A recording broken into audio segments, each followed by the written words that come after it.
वो लोग जो अपने आप को हिंदुस्तान का सबसे ज्यादा फिरका परस्त समझते हैं, वो जमातें जो फिरका परस्ती में अपना जवाब नहीं रखती, वो सब प्रकाश अंबेडकर साहब के अल्फाज से दहल जाते हैं। मैं इन्हीं चंद अल्फाज के साथ मोहतरम को मदू करना चाहता हूं कि वो तशरीफ लाएं और हम सबको मुखातिब फरमाए। मुअज़्ज़ज़ आली जनाब एडवोकेट प्रकाश अंबेडकर साहब। तैयब जफर की किताब शतरंज आयात, इसका आज उद्घाटन है।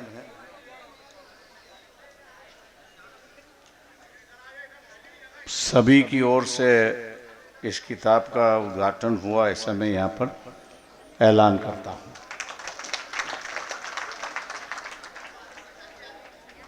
सबसे दूसरी बात यहाँ पर जो है,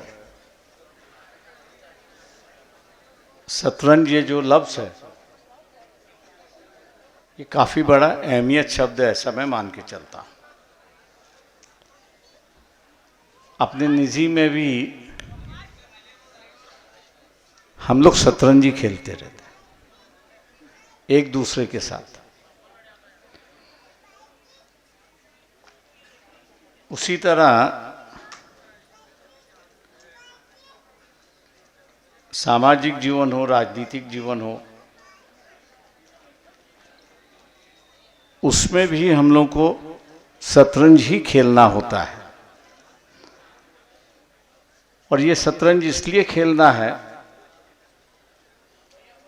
कि हम पर कोई दूसरा राज नहीं कर रहा है, हम खुद ही अपने आप पर राज कर रहे हैं।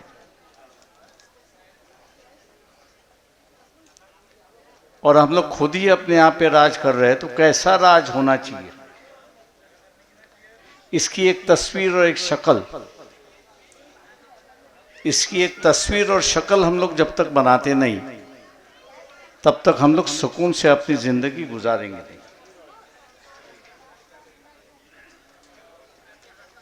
मैं आप लोगों से इतना ही कहूंगा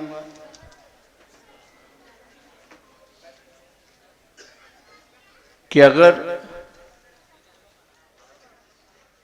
मुस्लिम रिलीजियस फंक्शन हो तो कम से कम 10 लाख की भीड़ होती है, उससे कम नहीं होती है।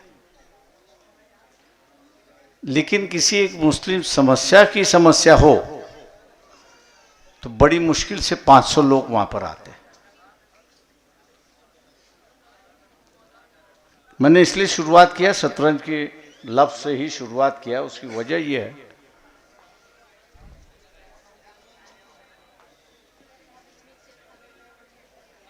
अगर हम लोग ही अपनी समस्याओं के साथ वफादारी नहीं अदा करोगे तो सामने वाले को कैसे पता चले कि इनकी ये समस्या है। और इसलिए जिस तरह से हम लोग धर्म के नाम से इकट्ठा होते हैं, उसी तरह अगर हम लोग अपने सामाजिक हक के लिए अगर इकट्ठा हो तो उसकी जो एक चर्चा शुरुआत होती है। जावेद पाशा करके नाम मेरे ख्याल से कई लोगों ने सुना होगा कि 2000 में जो है उसने विदर्भ में एक शुरुआत की थी, और बारिश में काफ़ी बड़ी जलसा जो है वो नागपुर शहर में, उस जलसे में उन्होंने मुसलमानों की खेती की समस्या, मुसलमानों की शिक्षा की समस्या, मुसलमानों की बाजार की समस्या और मुसलमानों की आर्थिक समस्या, इस पे चर्चा शुरुआत हुई। और जुलूस में उन्होंने कहा कि हमसे बर्ताव कैसे होता है और इसके लिए क्या करना चाहिए, क्या नहीं करना चाहिए।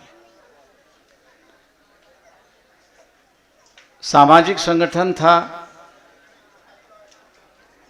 1 साल भर चला। उसके बाद में दोबारा वो बिखर गया। क्यों बिखरा मैं उसमें नहीं जाऊंगा, लेकिन 1 साल तक जब तक चलता रहा, तब यहाँ के जितने भी अखबार थे, यहाँ के जितने भी राजनीतिक दल थे, उन्होंने उस इशू को लेके अपना इशू बना के वहाँ पे चलते रहे।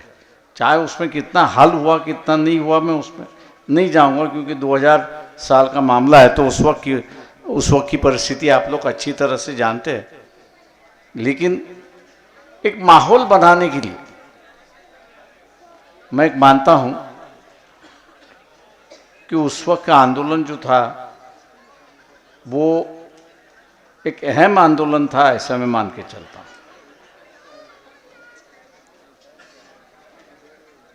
आज कई लोगों ने मुझसे कहा कि संविधान बचना चाहिए, एक नई व्यवस्था चलनी चाहिए।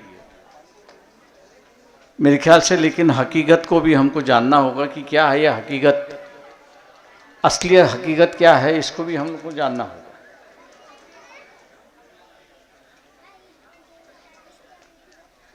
हकीकत ये है कि ये जो वंचित है, चाहे किसी धर्म का, ये वंचित हो किसी धर्म का हो, उसको अमीर लोग स्वीकारते नहीं, उसको स्वीकारने के लिए तैयार नहीं। और जब तक ये वंचित समूह जो है सत्ता पर नहीं बैठता, तब तक ये बदलाव नहीं आ सकता है। और इसलिए मैं समझता हूं कि आप लोगों ने इस बात पर गौर न करना चाहिए कि वंचितों का इकट्ठा कैसे हो, राजनीतिक दलों का इकट्ठा नहीं, वंचितों का इकट्ठा कैसे हो, इस पर अगर हम लोग गौर करेंगे तो मैं मान के चलता हूं कि एक बदलाव की जो दौर है, उस बदलाव के दौर को हम लोग आगे ले जा सकते हैं। और गाठिया और फाफड़ा दोनों से हम लोग यहाँ पर बच सकते हैं। इतना ही कहकर मैं अपनी बात यहाँ पर रुकता हूँ।